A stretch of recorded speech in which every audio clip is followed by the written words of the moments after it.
सिरसा से बड़ी खबर, किसानों और अधिकारियों के बीच बैठक बेनतीजा। किसानों की रिहाई को लेकर बैठक हुई, नतीजा नहीं निकला, नहीं रिहा होंगे किसान। किसानों और अधिकारियों के बीच बैठक बेनतीजा। एसपी कार्यालय के घेराव के लिए निकल गए हैं किसान। किसानों की रिहाई को लेकर बैठक हुई, बैठक बेनतीजा रही। पहले किसानों ने कह दिया था रिहा करो, नहीं तो फिर आगे का स्टैंड हम लेंगे।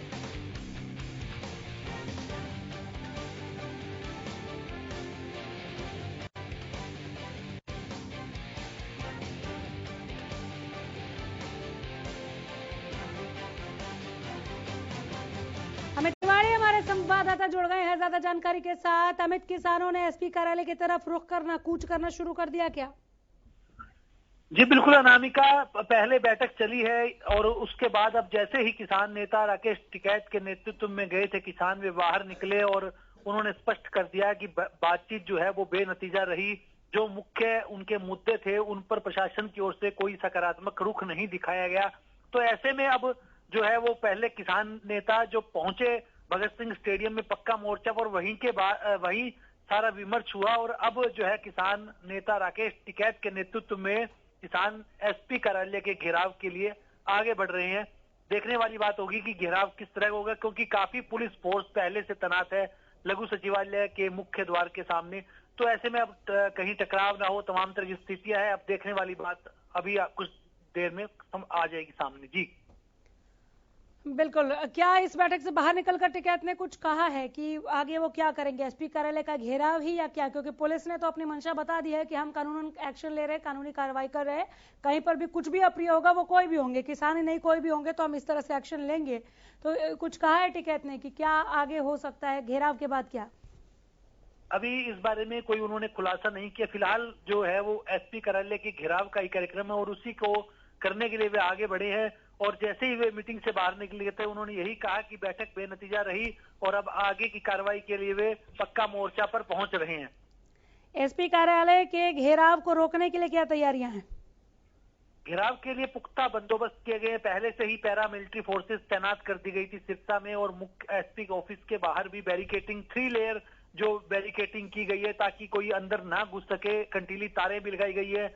महिला पुलिस कर्मियों की भी बड़ी संख्या में तैनाती की गई है। तमाम तरह के उपाय किए गए हैं। तीनों जगह से जो रास्ते हैं, कोर्ट परिसर की तरफ से भी रास्ता जाता है, इसके अलावा डीसी ऑफिस के साथ भी रास्ता जाता है। तीनों रास्तों पर जो पुलिस का पुख्ता बंदोबस्त है। देखने वाली बात होगी कि अब किस तरह से किसान अपना घेराव करेंगे या रोष प्रदर्शन करने के लिए वे आगे बढ़ेंगे, देखने वाली बात होगी। जी तकरीबन कितनी तादाद में किसान एसपी कार्यालय की तरफ बढ़ रहे हैं या आप बढ़ेंगे, ये भी बताएं। राकेश टिकैत, प्रहलाद भारूखेड़ा के अलावा और कौन कौन नेता होंगे? अभी बढ़ने शुरू हो गए हैं और राकेश टिकैत के साथ साथ जो 20 सदस्यीय जो प्रतिनिधि मंडल था उसमें जो तमाम नेता थे वे भी उसमें शामिल हैं और बड़ी संख्या में किसान हैं। और जो आज पक्का मोर्चा भगत सिंह स्टेडियम में लगा है वहां मौजूद थे किसान और आसपास भी जितने किसान थे वे भी वहां जुटना शुरू हो गए हैं। तो ऐसे में बड़ी एक संख्या होगी, पुलिस के लिए काफी चुनौती भरा रहने वाला है। जी अगर अंदाजन बात करें तो इनके इस कूच को कितनी दूरी पर रोका जा सकता है पुलिस बल के द्वारा? क्योंकि इस तरह से तो पुलिस आगे बढ़ने नहीं देगी। अगर कानून कोई काम कर रहा है अपना तो वहां पर कोई अड़चन पुलिस को चाहिए नहीं। तो इनको रोकने के लिए कितनी देरी पर या कितनी दूरी पर पुलिस खड़ी है? ज्यादा दूरी अनामिका नहीं है। तो ऐसे में पुलिस को उस लघु सचिवालय के द्वार के सामने ही पुलिस की ओर से बंदोबस्त किए गए, वहीं उन्हें रोका जाएगा। तो ऐसे में बस अब कुछ देर में ही वो पहुंच जाएंगे और वहां देखने वाली स्थिति होगी कि किस प्रकार से पुलिस और उनके बीच में सहमति बन भी सकती है या नहीं बन सकती, क्या आगे एक्शन रहने वाला है। जी बिल्कुल। क्या हम ये कह सकते हैं अमित, हालांकि ये थोड़ी जल्दबाजी हो जाएगी, लेकिन जिस तरह की तस्वीरें हैं वो आपके आंखों के सामने हैं, क्या हम ये कह सकते हैं कि जिन 5 गिरफ्तारियों पर ये बवाल हुआ और रिहाई की मांग को लेकर ये आज का पूरा परिदृश्य हमारे सामने है, कुछ और गिरफ्तारियां हो जाएंगी अगर इसी तरह से किसान डटे रहे तो? अमित, चलिए संपर्क टूट गया, लेकिन ज्यादा दूरी पर पुलिस नहीं खड़ी है तो पहले ही एक्शन हो जाएगा, घेराव नहीं होने दिया जाएगा, इस मूड में पुलिस नजर आ रही है।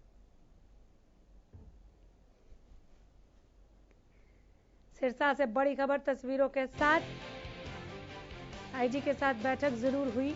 राकेश टिकैत समेत 20 किसान थे इस बैठक में, लेकिन बैठक बेनतीजा। नहीं रिहा होंगे गिरफ्तार 5 किसान। और हालांकि बैठक से निकलने के बाद राकेश टिकैत ने यह जरूर कहा कि हम पक्का मोर्चा में फैसला करेंगे कि आगे क्या करना है। लेकिन अमित तिवारी हमारे संवाददाता बता रहे हैं कि किसानों ने अब एसपी कार्यालय की तरफ कूच करना शुरू कर दिया है, कदम बढ़ा दिए हैं। बहुत ज्यादा दूरी पर पुलिस नहीं है, नजदीक ही है इन्हें रोकने के लिए। क्या एक्शन होगा ये वहां पर देख रहे हैं और शायद इसीलिए फोन भी डिस्कनेक्ट हो गया। जरूरी है कवर करना खबर को।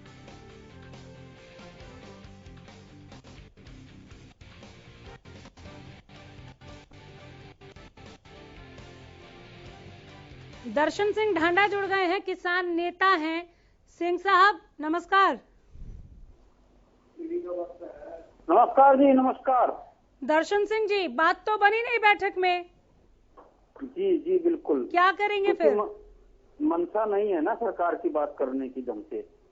देखिए मैं आपको एक बात कहना चाहूंगा, आपके दर्शकों को एक बात कहना चाहूंगा कि पहले दिन से ही इस सरकार की मनसा ये रही है कि दबाव की नीति अपनाकर किसी न किसी तरह से किसान को मजबूर किया जाए इस आंदोलन को वापस लेने के लिए।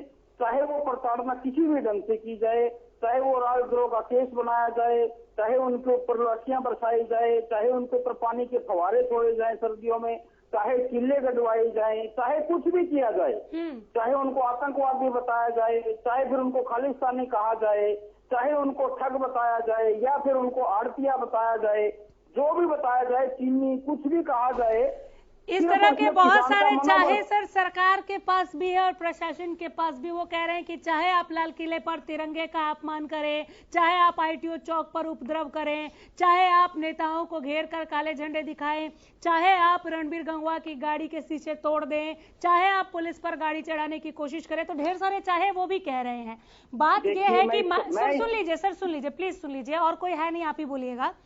बात यह है कि रणबीर गंगवा की गाड़ी पर पथराव हुआ, शीशे तोड़े गए। बात यह है कि 2 एफआईआर दर्ज हुए हैं, तब 5 गिरफ्तारियां हुई हैं। 100 लोगों पर यह एफआईआर दर्ज है, जिसमें कुछ नामजद भी हैं, आपको बेहतर पता है। बात यह है कि कुछ अप्रिय हुआ, कानून ने अपना एक्शन लिया। बाकी आप जांच होने दीजिए। अगर आप पाक साफ हैं तो डर काहे का? जी बिल्कुल, मैं इसका बात का जवाब दे देता हूँ। बिल्कुल बोलिए। सरकार ने अपना पक्ष रखा है कि चाहे वो 26 जनवरी का दिन हो, लाल किले पर झंडा फहराया जाए। जो मुख्य अपराधी थे वो जनता के सामने आ चुके। कौन थे?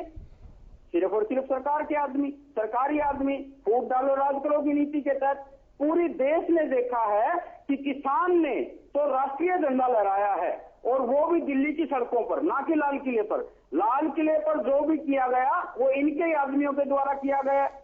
ये कहते हैं कि देश के गद्दारों को गोली मारो, सालों को पुलिस तुम लड़ चलाओ, हम तुम्हारे साथ है। इनके लोग नंगे हो चुके हैं, लोगों के सामने साफ दिखाई दे रहे हैं कि किस प्रकार से तोड़ने की नीति अपनाते हैं। रही बात गंगवा के ऊपर पथराव करने की, तो 100 आदमी के एक शीशा तोड़ेंगे या फिर 100 गाड़ियों को भी खत्म कर देंगे, ये भी इनके ही आदमी मिलेंगे। सच्चाई सामने आ जाएगी। तो मिलने दीजिए ना सर, मिलने दीजिए ना, मिलने दीजिए। जिन्होंने शीशा तोड़ा है उनको तो होना चाहिए ना सलाखों के पीछे। जी हम भी यही कह रहे हैं। आप मिलने दीजिए। पहली बात कि लाल किले में किसके आदमी थे वो दिल्ली पुलिस जांच कर रही है, और उसमें गिरफ्तारियां भी हो रही हैं, और उसमें कानून अपना अपने कदम से आगे बढ़ रहा है। कानून अपना काम कर रहा है। यहाँ कानून को काम करने दीजिए ना। अगर किसानों ने नहीं तोड़ा है तो नहीं तोड़ा है। मुझे ऐसा लग रहा है सर कि अगर किसानों ने नहीं तोड़ा है, रणबीर गंगवा की गाड़ी पर हमला नहीं किया है, तो फिर इतना जद्दोजहद करने की भी जरूरत नहीं है। कानून पर कम से कम आपका भरोसा होना चाहिए। क्योंकि जांच के बाद गिरफ्तारी हो तो बेहतर। वो जांच के बाद गिरफ्तारी, हमारा जो सीआरपीसी है उसमें ये कहा गया कि पहले जांच की जाएगी, उसके बाद गिरफ्तारी होगी। लेकिन ये सरकार क्या कर रही है? पहले गिरफ्तारी के अंक करेंगे और फिर जांच करेंगे। फिर जांच का महत्व क्या हो जाता है? सर 100 लोगों के खिलाफ एफआईआर है। नामजद को अगर सरकार ने पकड़ा है तो कानून ने अगर नामजद को पकड़ा है, बहुत सारे केस बने हैं, बड़े बड़े केस बने हैं, सीबीआई ने भी आज तक। चलिए ठीक है, मैं आपकी ठीक है, मैं समझ रही हूँ सर, समझ रही हूँ मैं। तो अब आगे क्या करेंगे आप लोग? बात तो बनी नहीं आईजी के साथ, अब आगे क्या? पहले भी सड़क पे थी, आज भी सड़क पे हैं। सरकार ये जितने अत्याचार करेगी, किसान पीछे हटने वाला नहीं है। एसपी कार्यालय जा रहे हैं क्या आप लोग? बलि देनी पड़े। एसपी कार्यालय जा रहे हैं क्या आप लोग? बिल्कुल, हमसे जो किया जाएगा किसान संगठनों के द्वारा वो सब करेंगे। किसान लेकिन आपको रोकने के लिए तो पुलिस बल तैनात खड़ा है, जवान किसान आमने सामने हो गए हैं, कैसी परिस्थितियां हैं सर? 9 महीने से ये सरकार ने किया क्या है? हाँ। यही तो कर रही है सरकार चाहती भी क्या है? दबाव, कोएर्सन की नीति, परपीड़क की नीति। वो नीति शुरू से ही गलत होती है, लोकतंत्र की नीति ठीक है। आपके इन सवालों का जवाब तो सरकार ही देगी, हालांकि क्योंकि आप सीधे सीधे उन पर आरोप जो लगा रहे हैं, लेकिन आपको रोकने के लिए जो पुलिस बल खड़ा है तैनात, अगर आपने जबरन आगे बढ़ने की कोशिश की तो हो सकता है हिरासत में लिए गए। अगर ऐसा हुआ तो क्या करेंगे? तो भी हम सड़कों पे, पहले भी हम सड़कों पे थे। हमें तो अपना कार्य करना है। सरकार का जो जिस प्रकार से 3 बिल हमारे जबरदस्ती थोपे गए, हम इसके विरोध में रहेंगे। और जिस प्रकार से हमारे को बदनाम किया जा रहा है, झूठे केस लगाए जा रहे हैं, उसका विरोध करना हमारा जन्मसिद्ध अधिकार है। इस हिंदुस्तान का जो संविधान है वो हमें इस बात की इजाजत देता है। नहीं, ठीक है, आपकी मांगे अपनी जगह हैं और आपको अधिकार है अपनी बात को सामने रखने का, अपनी आवाज को उठाने का, ये बिल्कुल आपको इसका हक है।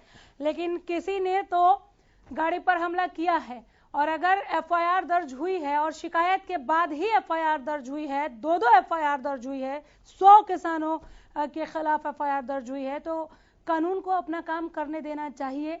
कानून जिस गति से आगे बढ़ रहा है इस केस में, उसे बढ़ने देना चाहिए। ऐसा मैसेज आप लोग भी दें तो बेहतर है।